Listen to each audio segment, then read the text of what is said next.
Alright, here we're picking up where we left off on the last video. So I didn't have intros for it done because I thought it was going to be a shorter one, and it turned out being super long. Working my way through installing the Holley EFI and the Dakota Digital stuff on the truck as I can.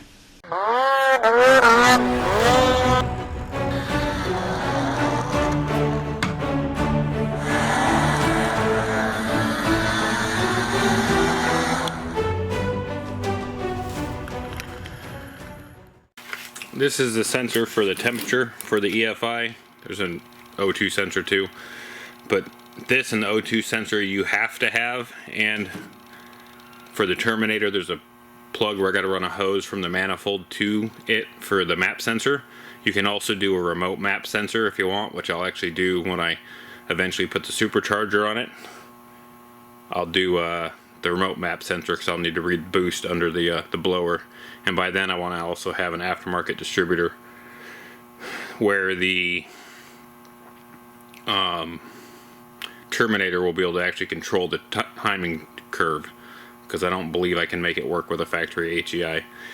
But in order to plumb in my oil pressure sensor that I got, you don't have to have that, but I got it because, well, the thing is set up for it. It's got the wiring for it. It'd be nice to have two gauges, because I was planning on running the Dakota Digital one for the dash that they provide, and then I was going to run this one with the Holley too, so that way if it says I have no oil pressure on the dash, I can jump over to the Holley and see, well, what does my little 3.5 inch screen say I have for oil pressure. But in order to do that, I need to get some fittings to where I can put two pressure sensors in the oil, and actually this won't even screw in where it's got to go. I'd have to get an extension because the oil thing is so close to the block and straight out right now with just a capillary tube. And this is from Fragola. A little farther that way. There we go, unzoom, that'll work. And right here it's got a bung actually for a pressure sensor for the fuel. So I've got two of these to where I can put a fuel pressure sensor on this. That way I can, when I get the pump and everything wired, I can verify fuel pressure without having to get a separate gauge or anything, and if I ever have issues in the future, it's there. I mean, I'm a big fan of having gauges for stuff. That way if you have issues, it's easy to diagnose. It's not like, oh, why did it die? You just look, oh, I have no fuel pressure. That's why it died, you know. But yeah, so I need to get some adapters and reducers and stuff so I can get the coolant one in the block, and so I can get the oil pressure ones on, and I actually need to go dig out the Dakota Digital ones to see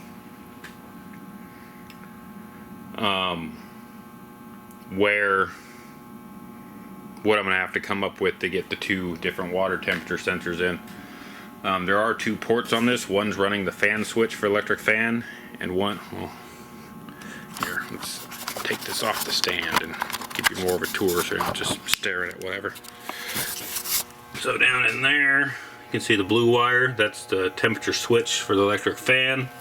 And then down, hiding, let me get it in there, turn the screen. Under there, I don't know if you can really see it, is the actual temperature sensor for the gauge. That one's fairly straight out, but that one, the way it's tucked in behind the water pump there, I can't put this sensor in there, it's too long. So I'll see, I'm guessing the Dakota Digital one's going to be similar. So I'll have to see what it's like and then dig around, like, oh, maybe over there. I don't care if that's a bolt or I need something different for that light. I don't know. I'll have to find another water jacket port somewhere. Maybe that's a head bolt. So yeah, I'm going to be figuring all that out. And then once I get all my fittings and stuff and sorted out, then we'll get back to it. Off camera, well, trying to find stuff, I did go ahead and get the fuel rail, I guess you'll call it, in there with the pressure sensor. I was hoping I could turn it upside down and have it on there so it would be hidden a little better, but I guess if I decide to use the 2-inch spacer I can, but without the 2-inch spacer, I won't be able to. I'm gonna have to come up with an adapter from that fuel line to that, which shouldn't be too bad. I should be able to just, well, cut that straighter and flare it with a nut, and then I should be able to use a JIC fitting. I mean, that's you know, expensive stuff, but if you go to like a hydraulic shop for equipment or whatever and get JIC, they're the same taper and everything. They're just all made out of steel instead of aluminum, and they do the same job for a lot cheaper than any of the aluminum AN stuff. I did also get the Holley coolant temperature sensor. Just put it down here. Where we got it? Let's see the screen here. There it is. Just put it where the old temperature sensor was. But I might have to call Dakota Digital and talk to them, because I got that expansion module or whatever to where I can see stuff off the Holley on the Dakota Digital dash.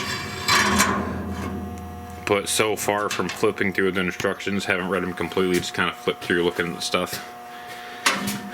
I haven't seen where it says if that will actually read on the temperature gauge itself, or if it just means in that bottom little window where you can pull up basically anything, that I'd be able to see it there. So I'm trying to find another port on here somewhere. I think there might be one on the back of the head, but I need to jack it up and climb under there and look that I can put the one for the Dakota dash. And then I gotta get fittings. I don't have any around for a T, so I can put both the Holley oil pressure and the Dakota oil pressure on there. Thought about just running the Holley stuff if it'd show up on the dash, but if I can get the 2 sensors in, it'll be a little bit more wires. But then again, like I said, I have backups, so if I don't see it on oil pressure on the gauge, I can always check the Holley, or vice versa. It's just, I don't know, you can check sensors that way. If you don't have it on the dash and you see it on the Holley, just you know, the sensor or maybe the wiring for that one's bad, but I've still got oil pressure, so yay, you know. But that's where we're at the moment, so I don't know, maybe tomorrow we'll see how things go work-wise and everything. See if I can get some fittings, or just might order them online somewhere to get the oil pressure in and try to come up with another temperature spot. And other than that, I pretty much just have to run, which I need wiring, which I need to get a bulkhead thing to go through, because even that biggest hole, I mean, that one's pretty well full of wires, and even that bigger one there that has a lot of space in it doesn't have enough space to run any of the plugs through it that need to connect to the Holley ECU. So I need to get that as well. So next time I get some time to work on this, I'm probably going to be jacked up in the air, and I'll be swapping the transmission out for that one over there. And then hopefully get back under there and I can see the back of the head good with the transmission out, and maybe get a sensor in there. Alright, now we're going to take this blown transmission out. Oh, shit. Camera down. Try this again.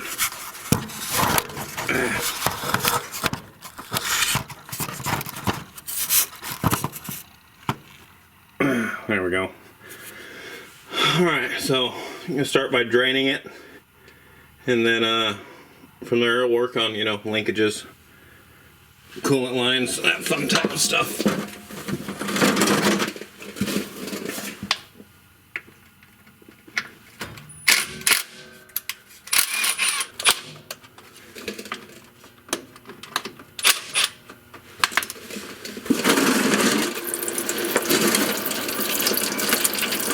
Well, I'll let that sit there and run forever. In the meantime, so I'll work on linkages and drive shaft and such. got the old transmission out. Now to do it properly, I'm going to be using this adapter to hook the 4L80 to the back of the Cadillac. Last time I just threw it in there and these dowels line up, and that bolt lined up. That was it. I mean, you can see by this where the other bolts were on the Cadillac and where the other ones would have been for the 4L80. So, gonna get all this opened up, get under there and install this plate. This is the adapter for the torque converter. Basically, it just extends the back of the crank back so the set distance on that is right. And then you got to put spacers between your bolts and your flywheel for the torque converter. Alright, we're about to find out. I read through the instructions and it never says to remove the flywheel, but it does tell you to install it after you put the adapter on. So we're gonna find out if I can get this on over those dowels without removing the flywheel. And I'm just gonna, looks like I'm gonna go with no. Yeah, oh, let me finish taking this out. Got distracted.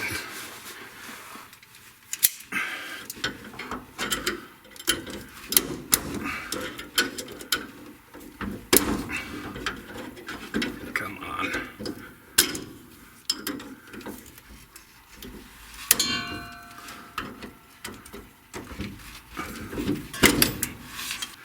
There, got that bent over so we won't lose it. Apparently not good enough because we still lost it. Alright, I should probably take that down so it doesn't fall in the face. Now, take these out. Yep, I got the right size.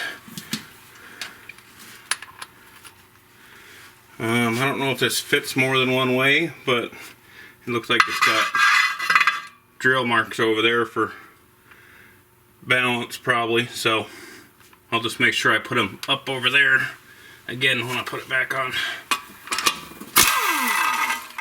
That was easy. That one took a little more. Okay, we got that down. Get my light over here. Oh, really?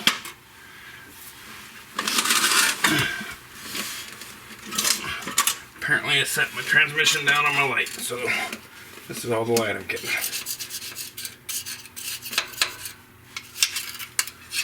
I don't know if you can see it on camera there. Lighting's probably bad, but right there you can see the weld from when I took it from a front sump to a rear sump. And basically just cut it off in this area in the back and the same in the front, and then flipped it around, welded it back on. Oh, plate. The plate.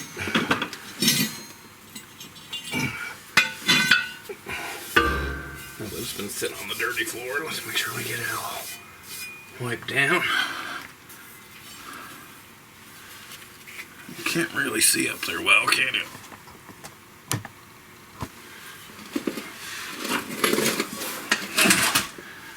How the hell did I manage that? It wasn't on the cord, and all I did was push it with my feet out from under the truck, and now the transmission is on the light cord. There we go. Now you can see. We hang that right there. Good enough, I guess.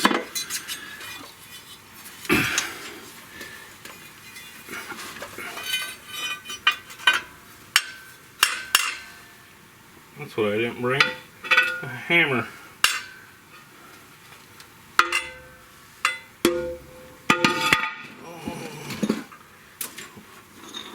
Use my ratcheting hammer.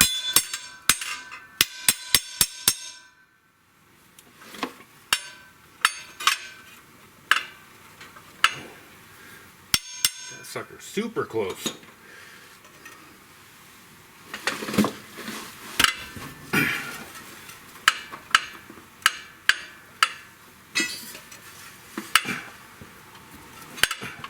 Well, I guess I gotta climb out of here again. Get a hammer.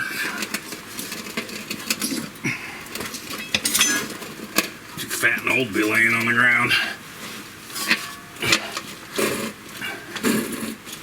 I'm running into something. Alright, safety squints.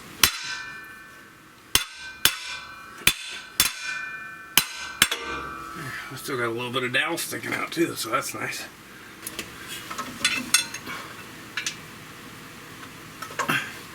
I'm running into my light. And I have the old rat-a-tat-tat and make this go a little faster.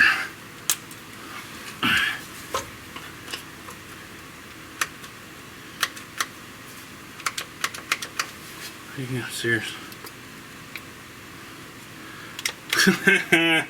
Oh, perfect.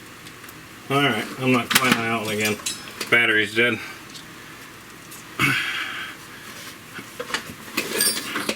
We'll just sit here and make our arms go to sleep. Call that good enough for that. Now, throw the flywheel back on.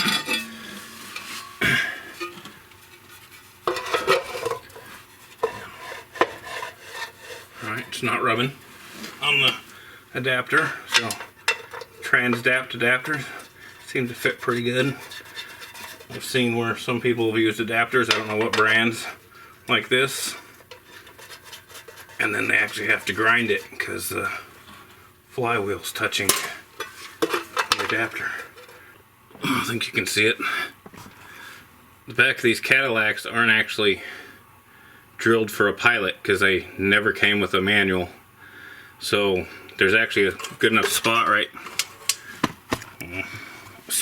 here, lip, where you can actually get a bushing to go in there. Like some companies sell custom ones, and then what you do for the nose of the transmission is you just drill a little ways into the back of the crank here.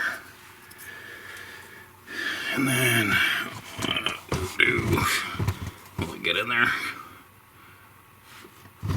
It's kind of a mess down here right now. Gut wires are going to be leaving. And you can just barely see the brass fitting for the water outlet I was talking about a while ago on the front. How some of them have those at like all four corners. Some have them there. Some have them over there. So I'll get this snugged up. And then sometime, I don't know, maybe later today, maybe 3 weeks from now, the way things seem to be going, I'll actually put the transmission in. I'm probably going to do the fuel tank next, or the fuel pump. Ooh, that was aggressive.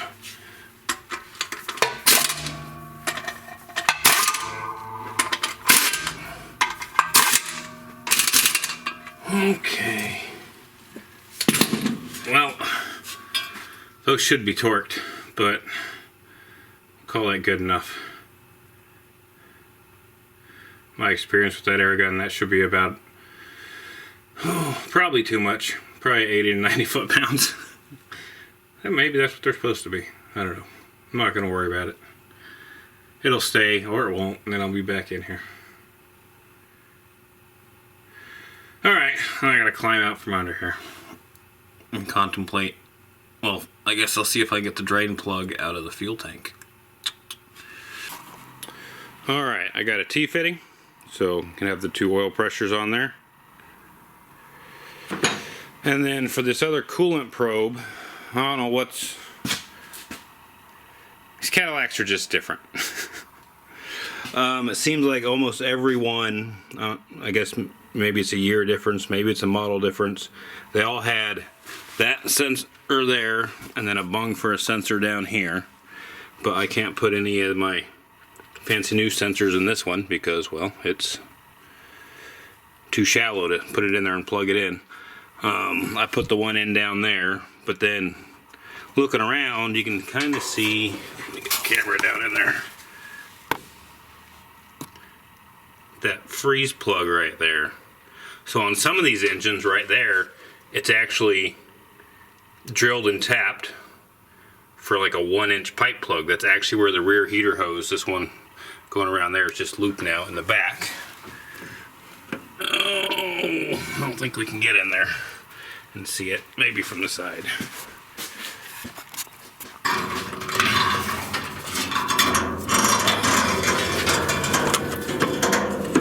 Still can't really see it back there, but it's like a 1-inch pipe plug in there. And then on some of them, it also has a 1-inch pipe plug on the back side of that head. Or it's on that one instead of that one, or vice versa, and sometimes it's up here. And I actually found one where right here on the side of the thermostat housing, you can kind of see that little bumped out area there. Almost looks round. They actually have a spot drilled and tapped there. So I think what I'm going to do, if you look farther down and kind of see that white, I pulled that plug out to check. That's in the oil galley. That's not in a coolant. So I think I'm going to end up pulling the alternator out of this. And I'm going to drill and tap a hole right there. It's still light. Right here on that surface. So that I can put that other temperature plug in there. Alright. So you can hear, got the coolant draining. I'm going to climb in the back and get this T in. Okay, so that one will go in. Let's make sure this one will go in. Okay, good, good, good.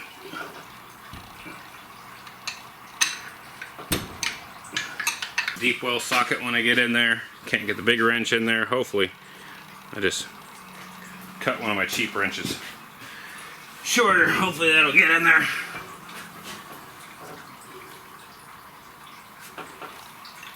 Oh yeah, there we go.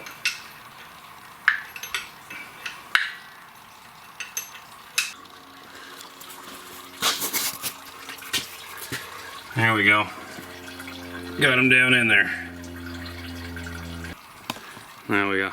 Pull the alternator off. There you go. Works whatever I hit record.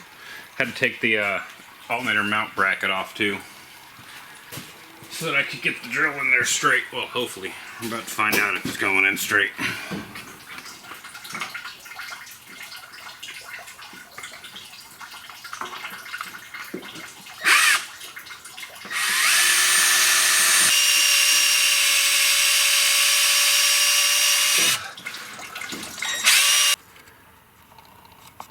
Alright, got it drilled and tapped. I actually had to go to a quarter pipe and use one of the adapters that came with the sensor, because the length of the sensor would actually hit the thermostat area and everything in there and interfere with the thermostat. So by going to the larger one, it spaced it out to where it's just in the edge, clear just fine. So now I just need to point the or get the alternator back on and everything, and thermostat housing. You can see the tip just sitting right there, right in by the edge. So.